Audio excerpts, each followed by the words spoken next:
오늘 이 아침에 함께 은혜 받으실 말씀은 신약성경 디모데후서 4장 1절에서 8절 말씀을 함께 보도록 하겠습니다. 하나님 아빠 살아있는 자와 죽은 자를 심판하실 그리스도 예수 앞에서 그가 나타나실 것과 그의 나라를 두고 엄히 명하노니 너는 말씀을 전파하라. 때를 얻든지 못 얻든지 항상 힘쓰라. 범사에 오래 참는가 가르침으로 경책하며 경계하며 권하라. 때가 이르리니 사람이 바른 교육을 받지 아니하며 귀가 가려워서 자기의 사욕을 따라 스승을 많이 두고 또 그 귀를 진리에서 돌이켜 허탄한 이야기를 따르리라. 그러나 너는 모든 일에 신중하여 고난을 받으며 전도자의 일을 하며 내 직무를 다하라. 전제와 같이 내가 벌써 부어주고 나의 떠날 시각이 가까웠도다. 나는 선한 싸움을 싸우고 나의 달려갈 길을 마치고 믿음을 지켰으니 이제 후로는 나를 위하여 의의 면류관이 예비되었으므로 주 곧 의로우신 재판장이 그날에 내게 주실 것이며 내게만 아니라 주의 나타나심을 사모하는 모든 자에게도니라. 아멘. 할렐루야. 우리 오늘 이 아침에는 옆에 분들과 앞에 분들과 이렇게 인사하도록 합니다. 한 해도 잘 달려오셨습니다 하고 인사하도록 합니다. 한 해도 잘 달려오셨습니다. 여러분 옆에 분, 앞에 분들 보니까 정말 한 해도 잘 달려오신 분들 같아 보이세요? 저는 사실 우리 한생교회 성도님들을 볼 때마다 얼마나 감사한지 모릅니다. 왜냐면 지금 이 사회가 점점점 더 폐역해져 가고 또 올해만 하더라도 작년 코로나 시기보다 더 어려운 경제 속에서 또 이런 어려운 가운데도 여러분과 우리 모두가 믿음의 성도로서 신앙을 잘 지키며 사셨기에 또 경제가 또 어렵고 그럴 때는요 아마도 신앙을 지키기가 더 힘들 거예요. 근데도 여러분들이 이 어려운 시기 속에 또 환경 속에 주님의 전을 지키고 또 믿음의 자리를 지켜서 얼마나 고맙고 감사한지 모릅니다. 아마도 더욱이 직장이나 사업장을 또 사회일을 하시는 분들에게 더 감사를 드려요. 사실 우리가 사회생활을 하면서 믿음을 지키는 게 그리 쉽지 않기 때문에 아마 그냥 목회만 해보시는 목사님들은 이게 잘 마음에 안 와닿을 거예요. 저도 사역만 했을 때는 그런 생각이 그렇게 많이 들지 않았었어요.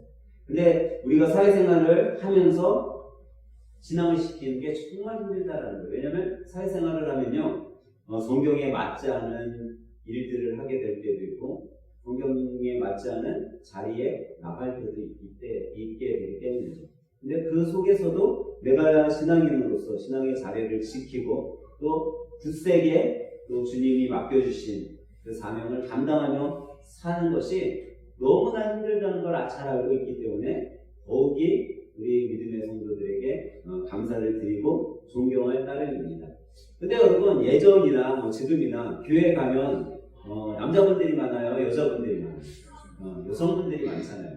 그래서 목사님들이 그런 얘기를 해요. 여성분들이 감수성이 많고 감동에 약하기 때문에 신앙생활 하시는 분들이 더 많다라고 말씀하시는 분들도 있어요.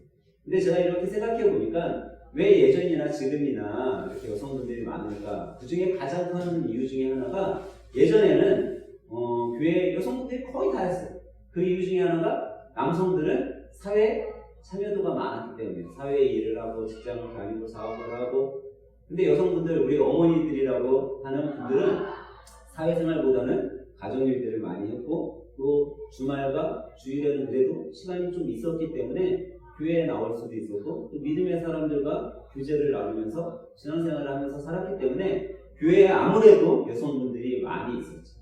근데 지금은 여성 참여도가 어떻게 됐어요? 많아졌어요. 사회에서 여성 지위도 높아졌고 여성 참여도도 많아지면서 교회에서 여성분들의 숫자가 점점 어떻게 되고 있어요? 줄어들고 있다는 거죠. 그러니까 왜 교회에서 여성분들의 숫자가 줄어들까요? 사회생활을 하면서 직장생활을 하면서 때로는 사업을 하면서 이 신앙을 지키는 것이 너무나 어렵다라는 걸 보여주는 거죠. 그런데도 우리 교회를 보면 우리 교회 다 직장생활 하시고 다 사업을 하시고 다 사회에서 사회 참여를 하면서 살아가시는 분들인데 그런 사회생활 속에서도 우리가 올 2023년도 한 해를 정말 주님 사랑 안에 주님의 전을 지키고 살아왔다는 그 모습 하나만으로도 여러분과 우리 모두가 정말 대단하게 큰 신앙생활을 잘해온 것으로 생각됩니다. 그런데 올 초 여러분들이 한 해를 시작할 때 아마 새해 시작할 때 여러분들이 마음속에 또 아니면 생각 속에 조금씩은 다 계획이라는 걸 세우셨을 거예요. 근데 이 계획이라는 게 경제가 좋고 내 주머니에 물질이 좀 있고 그러면 조금 더 여유롭게 그 계획들을 잘 성취했을 거예요. 근데 올해 경제가 어렵다 보니까 아마 대부분의 사람들은 자기가 세웠던 계획 또 일들 이런 것들이 잘 이루어지지 않은 분들이 많이 있을 거예요. 또 한 해를 이제 12월 달로 접어들면서 마감하면서 아쉬움에 차 있는 분들도 많이 있을 겁니다. 그런데 우리가 한 해를 돌아보면서 한 가지 꼭 생각해야 될 것이 있다는 거예요. 그게 뭐냐면 여러분과 제가 과연 이 2023년도 한 해를 무엇을 위해 이렇게 달려왔냐라는 거예요. 과연 여러분과 제가 이 2023년도 한 해를 시작하면서 이 12월에 정말 끝달에 왔는데 과연 우리가 올 한 해 무엇을 위해 달려왔냐라는 거죠. 저도 이러는 생각을 하면 항상 어떻게 보면 주님 앞에 참 부끄러울 따름이에요. 왜냐하면 세상 일을 위해서 내가 참 열심히 산 것 같아. 세상 일을 위해서는. 또 가정을 위해서 또 내 주위에 있는 분들을 위해서 참 열심히 산 것 같아요. 근데 과연 내가 주님의 일을 위해서는 내가 얼마나 열심히 달려왔냐 라고 이렇게 뒤집어 생각해 보면 참 주님 앞에서는 참 부끄러운 것 같아요. 그런데도 그래도 우리에게 부끄러움만 있냐 한 해를 살아온 거에 있어서 우리는 부끄러움만 있지 않다는 거예요. 그 이유는 또 새로운 2024년도가 있기 때문이죠. 2024년도가 있기 때문에 여러분과 제가 한 해를 보내지만 또 새로운 한 해를 맞이하면서 우리는 또 뭘 할 거예요? 새로운 계획을 세울 거예요. 여러분과 제가 과거 2023년도는 조금 부끄럽게 어떻게 보면 아쉬움 속에 보냈다 할지라도 우리가 2024년도는 또 새로운 계획 속에 올해는 정말 이 계획들, 이 생각들을 좀 잘 성취하자라는 다짐을 하게 될 거기 때문이에요. 그러면 과연 여러분과 제가 이렇게 새해를 맞이하면서 정말 좀 더 어떻게 보면 2023년도보다 좋은 2024년도를 준비하기 위해서는 우리에게 필요한 것이 있는데 그것이 뭐냐면요. 결산이 필요하다라는 거예요. 이 결산은 지나간 것에 대한 결산이에요. 새로운 것에 대한 결산이에요. 네? 지나간 것에 대한 결산이죠. 지나간 것은 이미 우리가 결산을 낼 수 있어요. 새로운 것은 결산 낼 수 있어요? 없어요? 없어요. 아직 지나가지 않았기 때문에. 그렇기 때문에 우리가 과거를 잘 결산한 사람들만이 새로운 것을 준비할 수 있는 거예요. 우리 작년에 저번 주에 우리가 교회 재정 결산을 했어요. 왜 교회 재정 결산을 했을까요? 내년도 새로운 재정을 준비하기 위해서. 결산한 자만이 새로운 계획을 준비할 수 있습니다. 그렇기 때문에 결산은 꼭 필요한 거죠. 우리 인생에 있어서 우리 삶에 있어서도 우리가 과거를 그냥 흘려보내는 것이 아니라 과거에 대한 결산을 여러분과 제가 잘 해야 된다는 거예요. 사업을 하는 분들은요 더군다나 더 잘 결산을 해야 돼요. 어떤 일들을 했어요. 내가 사업을 하나 아니면 공사를 하나 따내서 그 일을 잘 마무리했어요. 그러면 그 공사한 일에 대해서 잘 결산을 내야 됩니다. 왜 결산을 내야 될까요? 다음에 그와 비슷한 공사가 나에게 맡겨졌을 때 내가 저번에 이 공사했을 때 이런 실수를 했었지, 내가 저번에 이 일을 했을 때 이런 오류를 범했었지, 그런 것들을 잘 결산한 사람은 다시 그 실수를 범할까요? 안 범할까요? 범하지 않기 때문에. 그렇기 때문에 우리에게 있어서는요 결산이 필요한 거고, 오늘 바로 이 인생의 결산을 또 신앙의 결산을 한 바울이 여러분과 저에게 이 신앙의 결산의 모습을 보여주고 있는 거죠. 오늘 본문 7절에 바울은요, 자신의 인생의 삶의 결산을 이렇게 말씀하고 있어요. 7절 말씀입니다. 나는 선한 싸움을 싸우고 나의 달려갈 길을 마치고 믿음을 지켰습니다. 지금 바울 사도는 자신의 인생길의 결산을 뭐라고 얘기하고 있냐면 선한 싸움을 싸우고 끝까지 달리는 동안 뭘 지켰다고요? 믿음을 지켰다라고 말하고 있다는 겁니다. 우리는 이 부분에 상당히 생각해 볼 것이 있는데, 과연 우리도 인생의 종착, 내 인생이 저물어가는, 내가 정말 주님의 나라에 이제 들어갈 그 시기가 되었을 때 이 바울 사도가 얘기한 삶의 모습처럼 여러분과 제가 말할 수 있겠냐라는.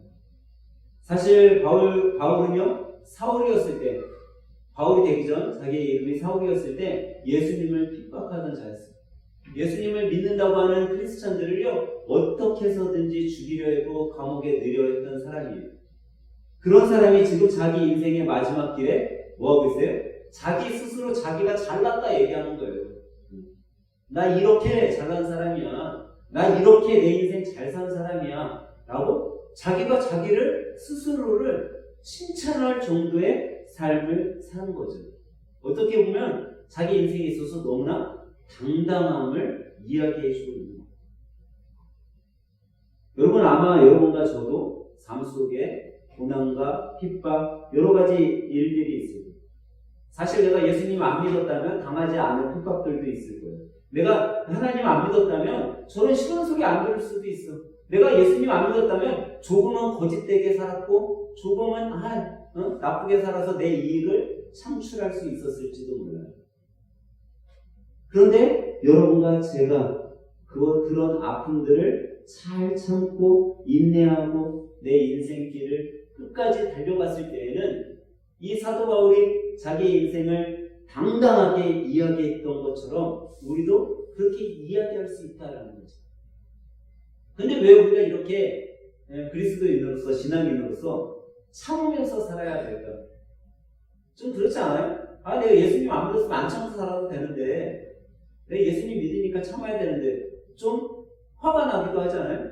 그런데 바울 사도는요, 오늘 본문 마지막 절에 우리가 왜 그렇게 살아야 될지를, 자신이 왜 그렇게 살아왔는지를, 내가 왜 끝까지 선한 싸움을 싸우고 믿음을 지키면서 이 곤욕을 당하면서 살 수밖에 없었는지를 여러분과 저에게 이야기해주고 있다는 사실이죠.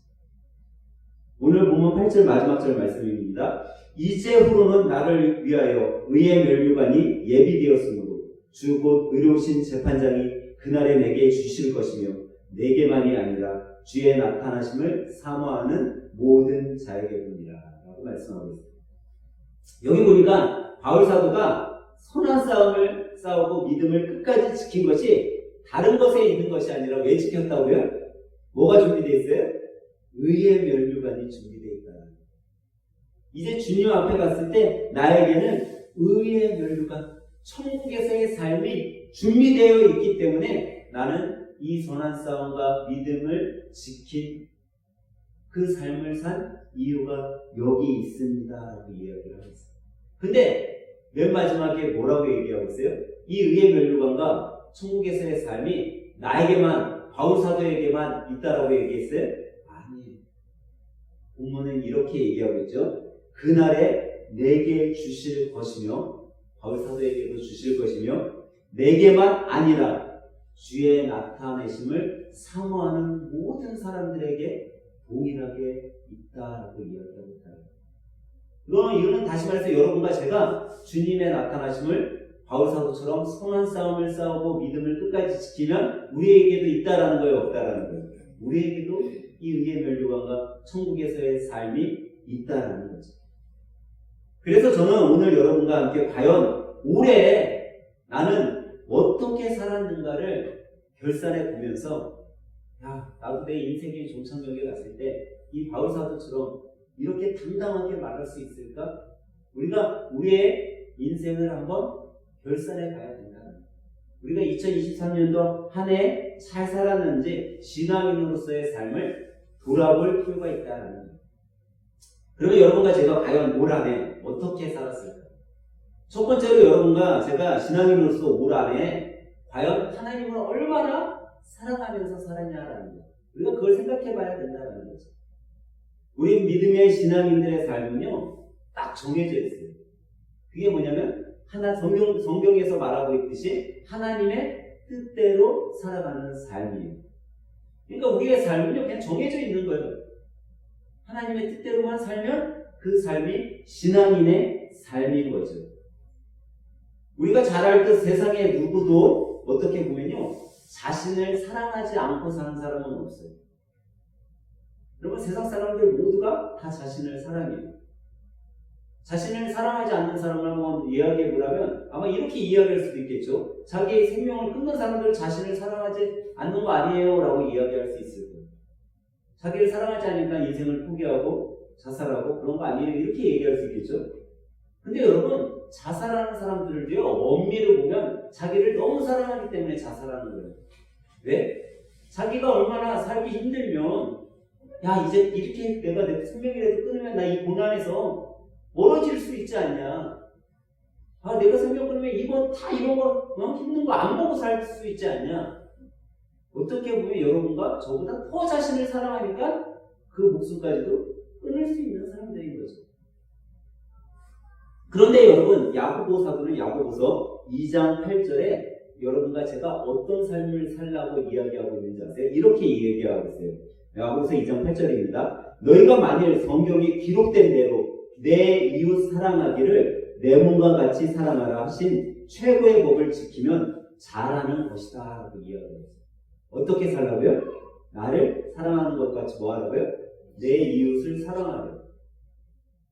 그러면 여러분, 제가 다시 한번 앞으로 들어가 볼게요. 여러분과 저는 다 자기 자신을 사랑해요, 안 사랑해요? 사랑하고 있죠. 근데 내가 나를 사랑하는 것처럼 내 이웃을 사랑하고 있냐라는 거예요. 여러분, 자살하는 사람들이요, 만약에 내 이웃을 사랑한다라는 건 여기서 말하는 내 이웃은 내 주위에 있는 사람들이에요. 자살하는 사람들이 만약에 자기를 사랑한 것처럼 내 주위에 있는 사람들을 사랑했다라면 자살할 수 있을까요? 절대 없어요. 아버지가 자기 주위에 있는 사람들, 자기 아내, 자기 자녀들, 자기 주위에 있는 사람들을 사랑했다라면 아버지가 자살하겠어요? 절대 못하는 거예요. 어떻게 해서든지 내가 사랑하는 사람들을 아끼고 사랑하고 그들과 함께 행복하게 살려고 더 살게 되는 거예요. 성경은 이렇게 우리들에게 말씀해 주고 있는 거예요. 나만 사랑하는 것이 아니라 내 주위에 있는 사람들을 사랑을 해야 된다. 그게 너희들이 행복하게 살 수 있는 비결이라고 가르쳐 주고 있는 거죠. 여러분들과 제가 나를 너무나도 사랑하고 살아가지만 우리는 이웃을 위해서는 잘 못 사랑하고 살아가고 있어요. 예수님은요, 어떻게 보면 예수님의 삶은 이웃을 사랑하는 삶이었어요. 근데 예수님께서는 그래서 이 하나님을 사랑하는 법을 성경에 가르쳐주고 있어요. 수많은 사도들도 하나님을 사랑하는 방법을 성경을 통해 가르쳐주고 있어요. 근데 성경은요, 아주 간단하게 이야기하고 있어요. 하나님을 사랑하는 방법. 하나님을 사랑하는 방법, 요한일서 5장 3절에 이렇게 말씀하고 있어요. 하나님을 사랑하는 것은 이것이니 우리가 그의 계명을 지키는 것이라. 그의 계명들은 무거운 것이 아니니라. 하나님을 사랑하는 게 무엇이라고요? 하나님의 계명을 지키는 것. 근데 하나님의 계명을 지키는 게 힘들다라고 얘기하고 있어요? 힘들지 않다라고 얘기하고 있어요? 안 힘들다라고 얘기하고 있어요. 무거운 게 아니라는 거예요. 쉬운 거라는 거예요, 성경은요. 근데 여러분, 우리가 잘 알죠? 하나님의 계명이 뭐예요? 우리가 잘 아는 거거든요. 십계명. 십계명을 지키라는 거야. 십계명만 잘 지키면 너희들 하나님을 너희들이 사랑하는 것이다 라고 얘기하고 있어요. 그러면서 요한복음 5장 10절은요, 이렇게 얘기하고 있어요. 내가 하나님 아버지의 계명을 지켜 그 사랑 안에 거하는 것 같이 나도 너희에게 내 계명을 지키면 내 사랑 안에 거하니라 라고 말씀하셨어요. 여기에서 뭐냐니까 하나님의 계명을 지키면 누구 안에 거한다고요? 하나님 안에, 하나님 사랑 안에 거하는 거. 예수님의 계명을 지키면 누구 안에 거한다고요? 예수님 사랑 안에 거한다라는 거죠. 그러니까 십계명을 지키면 우리가 누구 사랑 안에 거하는 거예요? 하나님 사랑 안에. 그러면 우리는 또 한번 돌아볼 수 있어요. 우리의 삶. 2023년도 여러분과 제가 한번 돌아보는 거죠. 과연 내가 하나님만을 섬기고 살았냐라는 거. 하나님만을 섬기지 않고 내가 세상을 섬기며 살지를 않았는. 하나님을 쫓으며 산다라고 다짐했는데 세상만 쫓으며 살지 않았는. 수많은 사람들에게 나 하나님 모릅니다. 나 예수님 믿지 않아요. 나 교회에 안 나가요. 라고 우리는 숨기며 살지 않느냐. 분명히 십계명에 여러분과 저에게 사해된 하지 마라, 간음하지 말라, 도적질하지 말라라고 이야기했는데 우리는 마음속에 생각 속에 사람을 죽이고 간음하고 도적질하며 살지는 않았나. 이 2023년도를 돌아봐야 된다는 거예요. 2023년도를 우리가 이런 마음을 가지고 돌아봤을 때 우리는 과연 내가 얼마나 하나님을 사랑하고 살았는지를 조금이라도 깨닫게 되는 거죠. 이런 깨달음의 결산이 있었을 때 여러분과 제가 2024년도에는 좀 더 성숙한 신앙인의 모습으로 살아갈 수 있는, 그리고 그런 마음을 다짐하게 되는 거죠. 사랑하는 한생교회 여러분, 한 해를 마무리하며 좋은 결산을 하시길 주님의 이름으로 간절히 부탁드립니다. 그럴 때 여러분들이 좋은 계획을 세우게 됩니다. 두 번째로 여러분과 제가 신앙인으로서 올 한 해 과연 얼마나 긍정적으로 살았냐. 과연 여러분과 제가 2023년도에는 긍정의 삶을 살려고 얼마나 노력했냐라는 거죠. 저는 사회생활 속에 두 부류의 분들을 경험하고 볼 때가 많이 있어요. 한 부류는 항상 모든 일에 부정적인 분들. 일을 하면요, 이분들은요, 항상 다 부정적이에요. 시작도 안 했는데 벌써 부정적이에요.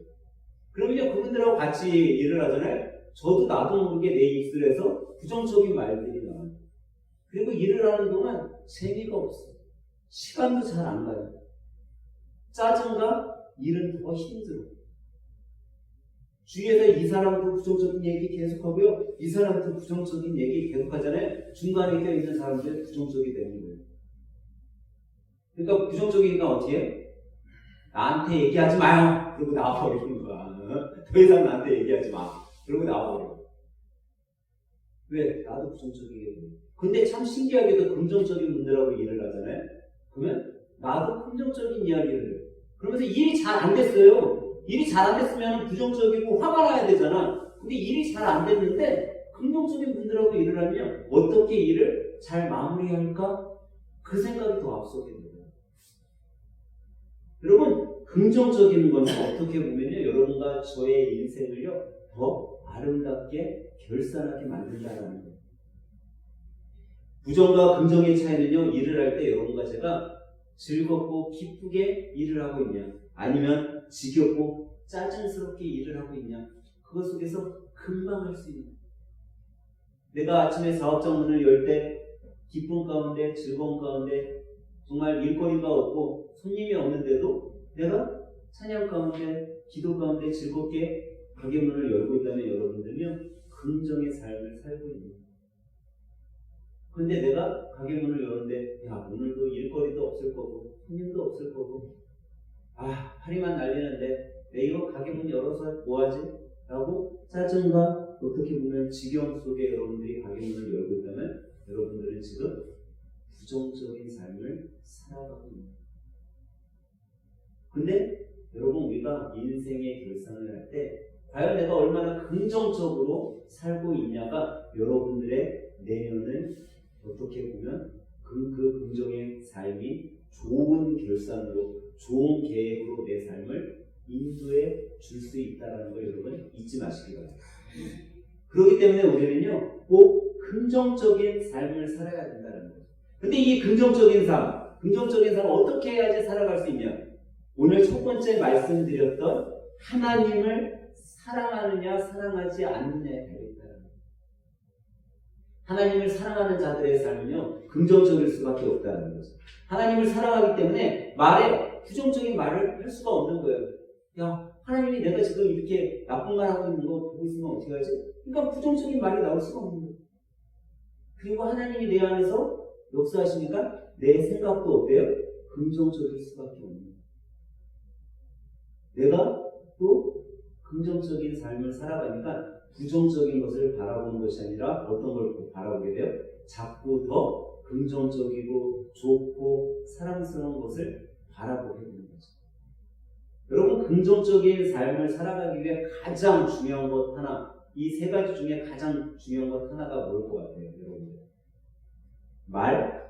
아니면은 여러분들이 하고 있는 생각? 아니면 여러분들이 바라보고 있는 시각? 어느 게 제일 중요할 것 같아요, 여러분들? 여러분, 우리가 무엇을 바라보느냐가 참 중요해요. 내가 지금 무엇을 바라보고 있느냐? 여러분들이 긍정적인 삶을 살고 싶잖아요. 내가 지금 과연 무엇을 바라보고 있는가가 가장 중요하다. 옛날에 동화책에 그런 이야기가 있어요. 한 나라에 대왕이 있는데 이 대왕이 핑크색을 너무 좋아하는 거예요. 그래서 자기 신하들과 온 백성들에게 내가 지금 다스리는 이 나라를 뭐로 바꿔라? 모든 것을 다 핑크색으로 바꿔라. 그래서 너무나도 말도 안 되는 이야기지만 대왕이 이 이야기를 하니까 어쩔 수 없이 사람들과 신하들, 백성들, 군인들이 모두 핑크색으로 만들기 시작했어요. 모두 다 핑크색으로 물들이고 하다못해 상과 모든 들판들을 핑크색으로 다 색칠했어요. 그런데 바꿀 수 없는 곳이 있는 거예요. 뭐죠? 하늘을 어떻게 바꿀 수가 없는 거예요. 이 대왕이 너무나 크게 화가 나서 낙담이 됐어요. 어찌할 줄 몰라서 막 불이 날 정도 됐는데 그때 한 현명한 신하가 뭘 만들어 왔어요? 핑크색 안경을 만들어 갖고 온 거예요. 그 안경을 만들어다가 임금님 이 안경을 한번 써보세요 하고 딱 씌워줬더니 어때요? 온 세상이 다 핑크색이네. 이 임금이 너무 행복하게 자기 죽을 때까지 살았다는 동화 이야기가 있어요. 여러분, 바라보는 것, 우리가 보는 시각이요 얼마나 중요한지 모르는 이야기죠. 긍정적인 사람은요, 여러분, 긍정적인 눈으로 바라봐야 돼요. 근데 이 긍정적인 눈은요, 마음의 눈일 수도 있어요, 여러분과 제가 마음의 눈이 정말 아름다우면요, 여러분의 삶이 아름다워집니다. 여러분이요, 사랑의 눈으로 여러분의 자녀들을 바라보면 어때요? 아이들이 사랑스러워집니다. 여러분들이 사랑의 눈으로 저를 바라보면 제가 어떻게 했어요? 장로님만 날 사랑하네. 아무도 안 사랑해. 여러분과 제가 사랑의 눈으로 여러분을 제가 바라보고 성령님을 바라보면 사랑스러울 수밖에 없는 거예요. 뭐 하나 터주고 싶을 수밖에 없는 거예요. 아마 장로님이 아까 전에 들어오면서 그러더라고요. 아우, 요즘에 우리 이 녀석들, 꼬맹이 녀석들 감기 걸려서 아파가지고 걱정이라고. 왜 걱정이 될까요? 사랑의 눈으로 이 손주들을 찾다 보니까 걱정이 되는 거예요. 근데 만약에 사랑의 눈이 아닌 짜증스러운 눈, 시기의 눈으로 만약에 바라봤다고 봐요. 이놈들 왜 맨날 아파가지고 이렇게 속썩여? 이 부정적인 말이 나오게 돼요. 바라보니 이렇게 중요한 거예요. 여러분과 제가 사랑의 눈, 행복의 눈, 아름다운 눈, 이 눈으로 세상을 바라보고 여러분 주위를 바라보면요, 그렇게 내년도에는 바뀌기 시작할 겁니다. 오늘 예배를 드리시는 여러분 모두가 긍정의 안경을, 또 사랑의 안경을 끼시길 주님의 이름으로 간절히 축원합니다. 그러면 세 번째로 우리 신앙인으로서 우리가 올 한 해 여러분과 제가 과연 얼마나 성령님의 도우심을 구하고 살았냐라는 거예요. 신앙인의 삶은요, 이렇게 얘기할 수 있어요. 어떻게 보면 주님의 자녀로 살아가는 삶이라고 이야기할 수 있어요. 나는 내가 살아가는 것이 아니라 내가 예수님을 믿기에 예수님의 자녀로 살아가는 거죠. 예수님의 자녀로 살아간다는 것은 주님의 뜻을 찾아가고 주님의 뜻을 구하며 살아가는 삶이에요. 근데 이 주님의 뜻을 구하며 주님이 인도하신 가운데 살아갈 때 항상 행복하냐? 항상 좋은 일만 있냐? 아무 문제도 없냐? 그렇지 않다라는 거죠. 우리도 동일하게, 세상 사람들과 동일하게 고난이 오기도 하고 문제가 있기도 하고 여러 가지 어려움 속에 환난 가운데 처하게 될 때가 있다는 거예요. 그런데 그때 과연 여러분과 제가 얼마나 성령님의 그 능력을, 성령님의 인도하심을 구하면서 살았냐라는 거예요. 대부분은 그렇게 생활했을 거예요. 지금의 고난, 지금의 문제, 지금의 어려움을 내가 어떻게 해보려고 노력했어요. 내가 조금 더 열심히 일하면 조금 우리 가정이 삶이 편해지지 않을까? 내가 조금 더 열심히 일하면 우리 아내 조금 더 행복하게 해줄 수 있지 않을까? 내가 조금만 더 노력하면 아마 여러분과 제가 다 그렇게 생활했을 거예요. 내가 조금 더 고생하고 내가 조금 더 아파하고 내가 조금 더 짊어지면 좋아지겠지. 근데 하나님께서는 여러분과 저에게 그렇게 말씀하고 있지 않다. 야, 너 그 문제 두고 너 그 어려움 두고 얼마나 성령님의 인도하심을 구했냐. 얼마나 성령님께서 너 도와주기를 너 매달려 봤냐라고 말씀하고 있다라는 사실이에요. 로마서 8장 14절은 이렇게 말씀하고 있어요. 무릇 하나님의 영으로 인도함을 받은 사람은 곧 하나님의 아들이라. 여러분, 우리가 주님의 자녀로 산다라고 얘기하면서 성령님의 인도하심을 받지 않고 살아간다면 여러분과 저는요 주님의 자녀가 아니라는 거예요. 여러분들의 자녀들, 우리 자녀들이 부모의 인도하심을 따르지 않는다면 그게 우리 자녀겠어요? 엄마 아빠가 이렇게 살기야, 이렇게 너 해야 돼. 오늘 엄마 아빠 가게에 나가 있는 동안 너 이렇게 하면서 지내야 된다라고 이야기했는데 야, 당신은 그렇게 얘기하세요. 나는 그렇게 안 합니다라고 하면 그게 우리 자녀겠냐라는 거죠. 제가 유튜브 하나를 봤는데요. 유튜브에 이 딸내미가 너무나도 말을 안 듣는 거예요.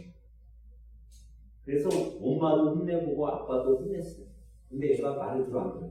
안 들어. 그랬더니 엄마가 너 오늘부터 내 자식 아니다 그랬어요. 그걸 옆에 보고 있던 아빠도 너무 말을 안 들으니까 얘 버릇을 좀 고쳐줘야겠다. 그래서 너 이제부터 내 딸 아니야. 그러고선 차에다 애를 태웠어요. 내 차를 쭉 몰고 갔어. 아주 매진데 고개 닦아서 너는 내 딸 아니니까 거기서 내려라. 이제부터 너하고는 상종도 안 하겠다. 그랬더니 얘가 차 문을 열고 내렸어. 그래도 이제 얘가 울먹울먹 하면서 좀 아빠 엄마 잘못했어요. 다음부터 잘할게요 라고 할 것 같으니까 차를 천천히 몰면서 횡일로로 따라온다 안 온다. 그랬더니 얘가 막 따라오는 거야. 야 이제 됐다 얘가 이제 용서해달라고 하겠지 하고서 창문을 딱 내리면서 왜요? 아가씨 왜요? 이렇게 딱 했더니 걔가 뭐라고 얘기했는지 아세요? 네? 아저씨 여기 너무 외진데 도시에다 좀 내려주시면 안 되겠어요? 그렇다는 거예요. 여러분 우리는요 내가 주님의 자녀 아니면 내가 한 아버지 어머니의 자녀로 살아간다면 누구의 말씀을 따라가야 돼요?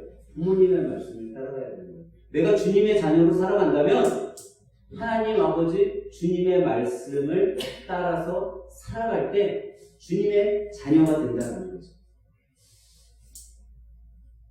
우리는 항상 말로는 하나님의 인도하심, 성령의 인도하심을 추구하면서 산다라고 얘기하고 있습니다. 그거를 잘 알고 있다라고 얘기하죠. 얼마 전 회사 셔틀버스 운전하는 분하고 이야기를 나누게 되었어요. 이분이 한 70대 노인이세요. 근데 저는 뭐 주위에 있는 사람들하고 좀 화목하게 지내는 거 좋아해서 이 셔틀버스 노인분하고 이야기되는데 이 할아버지가 저한테 이빨을 보여주면서 자기 이빨이 생겼다고 그러는 거예요. 그리고 이빨이 왜 생기셨어요? 그랬더니 자기가 1년 동안 회사에서 열심히 차를 몰고 번동받고 아래 뭐를 했어요? 임플란트를 해갖고 임플란트를 4개를 넣었대요. 근데 이분이 어떤 분이냐면요. 세상에 이론이 돼 나올 분이에요. 항상 카우보이 복장을 하고 다니세요. 카우보이 아니면 해적이에요. 둘 중에 하나. 모자도 딱 쓰고 여기 그 카우보이들은 뭐 꽂고 다녀요? 총 꽂고 다니잖아요. 그 어르신은 담배 꽂을 여기다 가지고 딱 만들어서 꽂고 다녀요. 그리고 항상 부츠를 신고 되게 멋쟁이처럼 하고 다녀요. 근데 이 이빨을 저를 보내주면서 자기 이빨이 생겨서 더 멋있어지지 않았냐고 그러는 거예요. 그래서 내가 너무 멋있어지셨는데요? 그랬더니 자기 이제 조금 있으면 위에도 이빨 4개를 해놓을 거래요. 그래서 위에까지 이빨이 4개가 생기면 할머니들이 많이 쫓아오겠다고. 그러더니 이분이 제 이빨을 보더니 그거 본인 이빨 맞냐고 그러더라고요. 그래서 제가 이거 제 이빨 맞는데 저는 20대에 이빨이 한번 썩어갖고 고생한 적이 있어가지고 그때 깨달아가지고 이빨 관리를 잘 하고 있는 중이라서 지금 제 이빨이 다 제 이빨입니다. 그랬더니 이분이 이렇게 얘기를 하는 거예요. 그게 참 중요하다고. 그러면서 뭐라고 하는지 아세요? 아는 것과 깨닫는 것의 차이가 여기 있다고 얘기를 하시는 거예요. 자기는 이빨을 잘 관리 안 하면 썩고 고생할 거를 다 알고 있었대. 근데 깨닫지 못해서 그렇게 관리를 못했는데 나보고 당신은 그걸 깨달았기 때문에 잘 관리해서 지금 자기 이빨 갖고 쓰고 있다는 거예요. 여러분 우리 이거를 정말 어떻게 보면 심도 있게 생각해봐요. 우리는요 예수님을 안다라고 생각을 해요.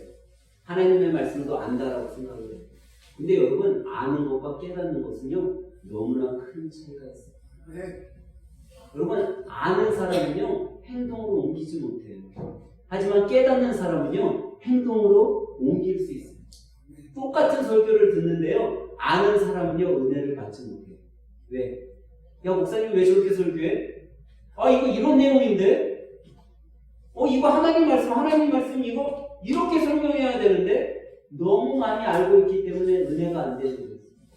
그런데 여러분 깨달은 사람은 어떤지 아세요? 하나님의 목사님이 설교를 좀 어둔하게 해도 목사님이 좀 설교를 틀리게 했어도 그 말씀이 깨달음이 오니까 야 올 한 주 이번 한 주 목사님이 설교한 대로 내가 한번 살아볼까? 하나님이 나에게 말씀해 주신 그 감동대로 내가 이번 한 주 살아볼까? 하니까 그 깨달음이 뭐가 돼요? 은혜가 돼요. 그렇게 살게 되는 거예요. 여러분 오늘 우리는 하나님의 말씀을 깨달아야 됨을 믿으시기 바랍니다. 이 깨달은 자가 누구의 인도하심을 받을 수 있는 거예요? 성령의 인도하심을 받을 수 있는 거죠. 아는 사람, 지식이 있는 사람은요 하나님을 의지할 수 없어요. 근데 나의 나약함을 깨달은 자는요 하나님을 의지할 수밖에 없어요. 그래서 잠언 기자는 잠언서 3장 5, 6절에 이렇게 말씀하고 있어요. 너는 마음을 다하여 여호와를 신뢰하고 내 명철을 의지하지 말라. 너는 범사의 그를 인정하라. 그리하면 내 길을 지도하시리라 라고 말씀합니다.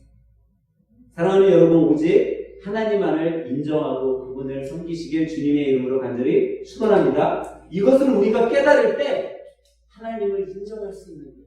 우리가 하나님의 말씀을 깨달을 때 성령님의 인도하심을 구할 수밖에 없는 거죠. 여러분 올 한 해 2023년도를 살아가면서 정말 여러분들 하나님을 얼마나 사랑하셨어요. 부정보다는 긍정에 서야지 다짐했던 그 다짐의 계획을 얼마나 실천하면서 여러분 살았습니다. 여러분 우리는 나약하기 때문에 계획했어도 잘 안 될 수 있어요. 그렇기 때문에 여러분과 제가 성령의 인도하심을 구해야 되고 성령의 인도하심 속에 살아가야 된다. 저는 오늘 말씀을 정리하면서 여러분과 제가 꼭 이 사도 바울이 자기 인생의 종착역에 왔을 때 인생의 마지막에 외쳤던 그 울려 퍼진 그 사도 바울의 외침이 우리의 인생의 외침이 되었으면 좋겠습니다. 우리 한번 오늘 본문 7절 8절 우리 한번 함께 읽어보도록 할까요? 7절 8절 말씀입니다. 우리 읽어봅니다. 시작! 나는 선한 싸움을 싸우고 나의 달려갈 길을 마치고 믿음을 지켰으니 이제 프로는 나를 위하여 의의 멸류관이 예비되었으므로 주 곧 의로우신 재판장이 그날에 내게 주실 것이며 내게만 아니라 주의 나타나심을 사모하는 모든 자에게도니라. 여러분과 제가 이 선한 싸움을 다 싸우고 우리의 인생의 길을 모두 달려갔을 때 인내로 때론 기쁨으로 우리 인생을 정말 마무리할 때 주님 앞에 섰을 때 주님 내가 이렇게 선한 싸움을 싸우고 믿음을 지켰습니다 라고 당당하게 이야기해서 주님이 예배해 주신 의의 멸류관 그 생명의 멸류관을 다 받을 수 있는 한생교회 성도 여러분들이 다 되시길 예수님의 이름으로 간절히 축원합니다.